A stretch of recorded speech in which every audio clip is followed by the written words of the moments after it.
Survivor साहस foundation acid survivors के द्वारा ऑल इन वन सुपरमार्केट को लॉन्च करने के लिए सामाजिक कार्यक्रम आयोजित किया गया। यह कार्यक्रम 10 अक्टूबर शनिवार की शाम को रंग शारदा होटल बांद्रा पश्चिम मुंबई में संपन्न हुआ। इसके मुख्य अतिथि चित्रा किशोर वाघ मुंबई बीजेपी के उपाध्यक्ष और दीपक सावंत फिल्म निर्देशक, अमिताभ बच्चन के मेकअप और हेयर आर्टिस्ट, जबकि इस कार्यक्रम की गेस्ट ऑफ ऑनर सोनाली एंगर स्नेहा वाघ। बहुत ही इम्पोर्टेंट है और मुझे लगता है कि ये पूरे देश की महिलाएं उनके लिए एक मिसाल बनी हुई है। मुझे लगता है देश में ये पहला ही सुपरमार्केट जो एसिड अटैक सर्वाइवर्स के माध्यम से चलाया जा रहा है और जिस तरह की बातें उन बच्चियों ने कही है कि आज भी आए दिन महिलाओं के ऊपर अत्याचार होते हैं और जिस तरीके के अत्याचार हो रहे हैं, रेप हो रहे हैं, गैंग रेप हो रहे हैं, उनके ऊपर एसिड अटैक हो रहे हैं।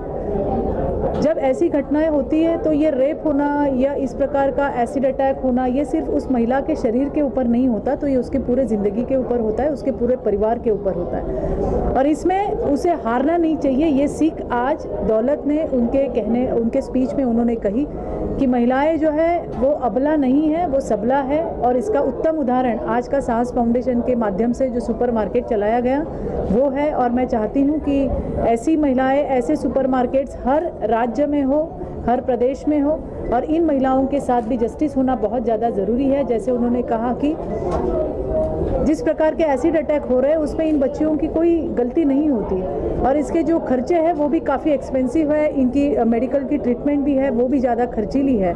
तो बिल्कुल महाराष्ट्र सरकार से तो हम ये गुहार लगाएंगे कि जिस प्रकार से रेप विक्टिम के लिए हमारे यहाँ मनोधैर्य योजना है जिसमें 10 लाख रुपए तक का निधि उन विक्टिम के फैमिलीज़ को विक्टिम के आगे उसके खुद के पैरों पे खड़े होने के लिए दिए जाते हैं, उस मनोधैर्य योजना में एसिड अटैक विक्टिम्स का भी समावेश हो ताकि ऐसे जो घटनाएं होती है उनमें उनको भी जस्टिस मिले, उनका भी वैद्यकीय उपचार हो और वो फिर से अपने पैरों पे खड़ी हो सके।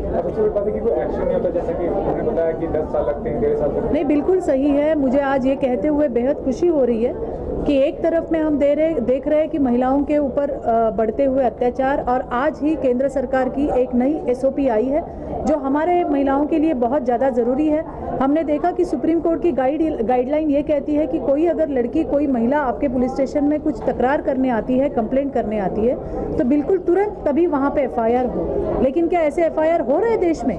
ऐसे FIR नहीं हो रहे और इसके लिए आगे से जो अधिकारी, जो पुलिस वाला इस प्रकार की महिलाओं की तकरार नहीं लेगा उसके ऊपर 166A के तहत कार्रवाई की जाएगी। ये हमारे लिए बहुत ही दिलासाजनक ऐसी बात है।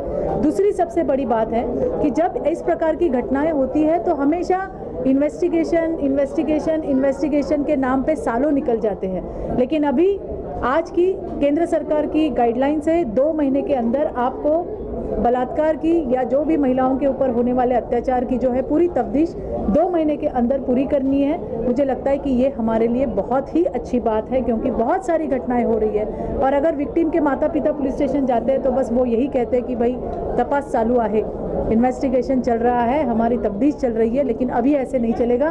2 महीने के अंदर अंदर आपको पूरी उसकी इंक्वायरी जो है वो ख़त्म करनी पड़ेगी। और तीसरी जो बात है कि फॉरेंसिक रिपोर्ट्स जो ऐसे मामलों में लैंगिक अत्याचारों में बहुत ही ज़्यादा महत्वपूर्ण भूमिका निभाते हैं, इस फॉरेंसिक लैब के लिए भी मार्गदर्शक गाइडलाइंस जो है वो केंद्र सरकार के तहत पूरे देश के जितने भी राज्य हैं उनको दी गई है। तो मुझे लगता है कि इनसे पहली बार मिली हूँ और उनको देखकर मुझे ऐसा महसूस हुआ है कि ये कितनी स्ट्रॉन्ग एक लेडी है। इतने बुरे समय से वो निकल के बाहर आना। हमारे समाज में ये कहा जाता है कि लड़की सुंदर हो तो बहुत अच्छी बात है और अगर नहीं हो तो मतलब नहीं चलेगी, लड़की सुंदर होती है तो माँ बोलती मेरी बेटी बड़ी अच्छी है, लेकिन वही सुंदर लड़की जब किसी की बीवी बनती है तो आदमी को टेंशन हो जाती है। ये एसिड अटैक जो होता है बाहर तो होता ही है, लेकिन कहीं ना कहीं घर के अंदर भी होता है ना। बहुत सी औरतें तो ऐसी हैं जो अपनों के द्वारा ही जलाई गई हैं, बाहर वालों का उनमें हाथ ही नहीं है। तो ये भी अभिनेत्री हैं, तो जब मैं उसको गेटअप कर रहा था तो इन्होंने मुझे वहाँ देखा था गेटअप करते हुए। तब मैं अभी राधे जब किया तो राधे मूवी में मुझे मिले, कृष्णा जी ने बोला कि करना है, तो मैंने बोला कि ठीक है मैं करूँगा। जब मैं इनको आके देखा तो मैंने कुछ भी नहीं बोला, बस अपना मेकअप स्टार्ट कर दिया क्योंकि मैंने सोचा कि इनकी गलती क्या है और ये भी तो इंसान है, इनको छूने से अगर मुझे हो जाए तो सबको हो सकता है। मैंने कुछ देखा नहीं, इनका मेकअप किया पति को गेटअप किया बिना सोचे। आई मेरा जो भी लाइफ है, मेरे पहले पेरेंट्स और फिर मेरे हस्बैंड ने मुझे काफ़ी प्रमोट वगैरह किया, फिर मार्केट से भी मुझे काफ़ी सारे अवार्ड्स मिले हैं। लेकिन यहाँ आने के बाद first time in my public life मेरी आंखों में इतना पानी आ गया कि मैं हिल गई कि इनकी आवाज़ सुन के, इनके स्ट्रगल सुन के, कि मेरा ये प्रॉमिस है जब भी सास फाउंडेशन मुझे बुलाएगी तो मैं डेफिनेटली आने वाली। और मैं यहाँ जो मेरा थॉट है और जो मैं इस पद पे काम कर रहा हूँ, तो मैंने जब देखा कि दौलत से मिला, दौलत की सारी पीड़ा जो आपने सुनी है, तो इस पे आगे का जो बेसिक, जिससे आगे नेक्स्ट लेवल जो होता है वो रियल होना चाहिए, जो ग्राउंड पे होना चाहिए। तो इन्होंने मुझे बोला कि मुझे तो इसको आगे ले जाना है, ऐसा कुछ करना है। तो मैंने कहा कि इतनी जो आपने जलन है, सारी चीज़ें और ठीक करना चाहते हैं, तो गवर्नमेंट से भी लड़ेंगे जहाँ दिक्कत है, और समाज से भी करेंगे, और आगे एक ऐसा हम एग्जाम्पल रखेंगे कि हम लोगों ने ज़िंदगी में एक बड़ा हॉस्पिटल का ड्रीम रखा है कि बड़ा हॉस्पिटल हो जो 250 से 500 रूम्स का हो, और उसी बिल्डिंग पर इन लोगों का शेल्टर हो जाए, और उसी बिल्डिंग के अंदर इन लोगों का ग्रोसरी मार्केट हो जाए। तो वो जो पूरा प्रोग्राम था, उसके लिए पूरा जो मेरा ये थॉट था, और इस थॉट में था कि सैंपल खड़ा करेंगे, आइडिया लेके आएंगे, तो वो पूरा ग्राउंड पे आता भी है। पहले आइडिया माइंड में, जो चीज़ मैंने लाइफ में सर्वाइव किया है, और हमारी नीड थी ग्रोसरी। अगर हम चेहरा तो ख़राब हो गया ठीक है, लेकिन खाने के लिए तो ज़रूरत थी हमारी, तो इसीलिए मैंने ये चीज़ फोकस देखा कि ग्रोसरी चली है कोविड के टाइम पर, तो क्यों नहीं वो चीज़ हम ये बनाए जिससे हमारे एसिड विक्टिम की कुछ ज़रूरतें पूरी कर सकूं। मैं पूरे नहीं कर सकती हूँ, लेकिन कुछ चीज़ें उनके लिए मैं कर सकती हूँ। हमारी बहन ने कहा था कि अगर ग्रोसरी शॉप पे एसिड विक्टिम वहाँ रहेंगे तो शायद लोग डर जाए, अभी एक बहन ने कहा था। नहीं, तो इसीलिए ना ये अवेयरनेस के लिए हमने ये बनाया है। अभी उन्होंने ये बोला ना कि एसिड डाल दिया उन्होंने, लेकिन हमारा कोई कसूर नहीं है, तो हम क्यों लोगों से डरे? जिसने एसिड डाला है वो डरना चाहिए, हम नहीं डरेंगे। अभी जैसे कि मैं जो बहुत जल्द वो भी पूरा करेंगे। एक तो हम छोटे से ड्रीम पूरा किए, लेकिन बड़ा ड्रीम चाहती हूँ, और जहाँ पे हमारे एसिड विक्टिम सामने आके, लोगों के सामने आके खड़े कि हम एक एसिड विक्टिम है, हम विक्टर्स है, और हमारे में वो साहस है, हम कर सकते हैं। और लेडीज बहुत कुछ कर सकती है, हो सकती है। कैसे क्या शामिल हुई, कैसे क्या है? हाँ please. Just smile charitable trust, basically मैं कृष्णा जी को एक इवेंट हुआ था जहाँ पे एसिड विक्टिम्स का ही इवेंट हुआ था लोधा वर्ल्ड में, जहाँ पे हमारी मुलाकात हुई।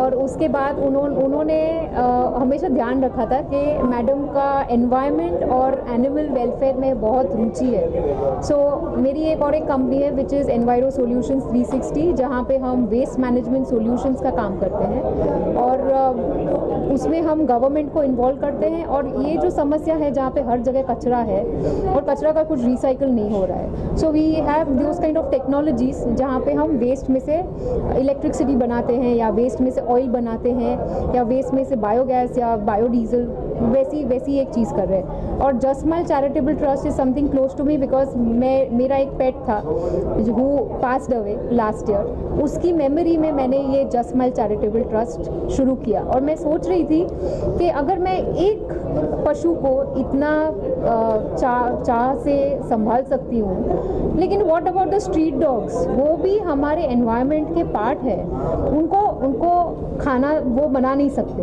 वो ह्यूमन डिपेंडेंट है, वो पानी नहीं पी सकते, वो भी ह्यूमन डिपेंडेंट है, हर चीज़ के लिए वो ह्यूमन डिपेंडेंट है। और हम अगर ये चीज़ अवेयरनेस ना ले आ पाए अगर इन दी सोसाइटी, तो हम हमारे कल्चर से पीछे जा रहे हैं। मैं चाहती हूँ कि नॉट ओनली अभी जैसे एसिड विक्टिम्स हैं, हमें हमारा माइंडसेट चेंज करना है। दे आर ब्यूटीफुल, उनकी कोई गलती नहीं, गलती छोड़ो, आप अपना माइंडसेट चेंज कीजिए कि भगवान ने हर इंसान को परफेक्ट नहीं बनाया, तो हर किसी में कमियां होती हैं, हमें वो चीज़ें एक्सेप्ट करके ही आगे बढ़ना है। तो ही एक्चुअली मैं दौलत भी को काफ़ी टाइम से जानती हूँ। मैं जब मुझे कॉम्पनसेशन के बारे में पता पता चला कि सर्वाइवर्स के लिए कुछ फंड होता है, क्योंकि मैं एक ऑर्फनेज में रही हूँ। मेरे मम्मी पापा है नहीं, मैं बचपन से ही एसिड को मैंने सर्वाइव किया है, तो मैंने तब से दौलत भी को देखा है कि वो सर्वाइवर्स के लिए बहुत काम करती है। और उन्होंने फिर सास फाउंडेशन को फॉर्म किया और मैं भी उनके साथ थोड़ा बहुत काम करती हूँ, जो भी उनको हेल्प चाहिए होगा, जो भी होगा, और वो भी मुझे काफ़ी हद तक मदद करती है कुछ चीज़ों की। तो जो ये सुपरमार्केट जो हमने अभी खोला है, तो इसका मेन इनिशिएटिव है कि सर्वाइवर्स को अर्निंग के लिए बहुत तकलीफ़ होती है, उनको कोई जॉब नहीं देता। जैसे कि मैं खुद ग्रेजुएट हूँ, मैंने BCA करा हुआ है, तो मुझे इतनी प्रॉब्लम आ रही थी एक अच्छी जॉब मिलने में, और मुझे कहीं भी जॉब नहीं मिल रही थी बिकॉज ऑफ माई फेस। और मुझे सीधे सीधे बोला जाता था कि आप हमारे इन्वायरमेंट में सूट नहीं करोगे, आपको लोग देखेंगे तो उनको कैसे लगेगा। तो इस वजह से मुझे कभी जॉब नहीं मिलती थी।